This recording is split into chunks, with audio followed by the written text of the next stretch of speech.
ಈ ದಿನ ಲೇಖನ ಚಿಹ್ನೆಗಳು ಎಂಬ ವಿಷಯವನ್ನ ಕಲಿಯೋಣ. ಏನು ಲೇಖನ ಚಿಹ್ನೆಗಳು ಎಂದರೇನು? ನಾವು ಬರೆದ ಬರಹ ಯಾರು ಓದ್ತಾರೋ ಅವರಿಗೆ ಸ್ಪಷ್ಟವಾಗಿ ಅರ್ಥವಾಗಬೇಕಾದ್ರೆ ನಾವು ಕೆಲವು ಚಿಹ್ನೆಗಳನ್ನ ಬಳಸ್ತೀವಿ. ಅದನ್ನ ಲೇಖನ ಚಿಹ್ನೆಗಳು ಅಂತ ಹೇಳ್ತಾರೆ. ಈಗ ನೀವೆಲ್ಲರೂ ಒಂದೊಂದು ಲೇಖನ ಚಿಹ್ನೆಯನ್ನ ಹೇಳಿ ಅದೇನು, ಅದರ ಅರ್ಥ ಏನು ಅಂತ ಕೇಳಿ ತಿಳ್ಕೊಳ್ಬೇಕು. ಪೂರ್ಣ ವಿರಾಮ. ಒಂದು ಅರ್ಥಪೂರ್ಣ ವಾಕ್ಯದ ಕೊನೆಯಲ್ಲಿ ಈ ಪೂರ್ಣ ವಿರಾಮವನ್ನ ಬಳಸುತ್ತೇವೆ. ಅಲ್ಪ ವಿರಾಮ. ಒಂದು ದೊಡ್ಡ ವಾಕ್ಯದ ಮಧ್ಯದಲ್ಲಿ ಅರ್ಥವನ್ನ ಸ್ಪಷ್ಟಪಡಿಸಲು ಅಲ್ಲಲ್ಲಿ ಈ ಅಲ್ಪ ವಿರಾಮವನ್ನ ಬಳಸುತ್ತೇವೆ. ಅರ್ಧ ವಿರಾಮ.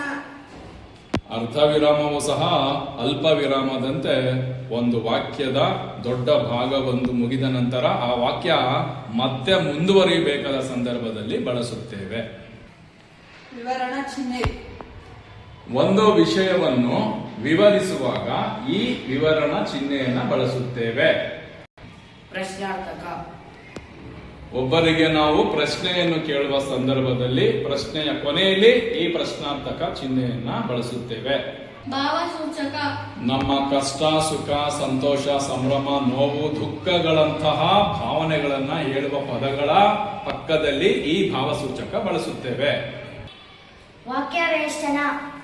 ವಿಶೇಷವಾದ ಪದಗಳನ್ನು ಪ್ರಮುಖವಾಗಿ ತೋರಿಸಲು ಈ ವಾಕ್ಯ ವೇಷ್ಟನ ಚಿಹ್ನೆಯನ್ನ ಬಳಸಲಾಗುತ್ತದೆ. ಉದ್ಧರಣಾ ಚಿಹ್ನೆ. ಇನ್ನೊಬ್ಬರು ಹೇಳಿದ ಮಾತುಗಳನ್ನು ಅವರು ಹೇಳಿದಂತೆಯೇ ನಾವು ಹೇಳುವ ಸಂದರ್ಭದಲ್ಲಿ ಈ ಉದ್ಧರಣ ಚಿಹ್ನೆಯನ್ನ ಬಳಸುತ್ತೇವೆ. ಆವರಣ. ಒಂದು ಪದದ ಸಮಾನ ಅರ್ಥವನ್ನ ಈ ಆವರಣ ಚಿಹ್ನೆಯಲ್ಲಿ ಸೂಚಿಸುತ್ತಾರೆ.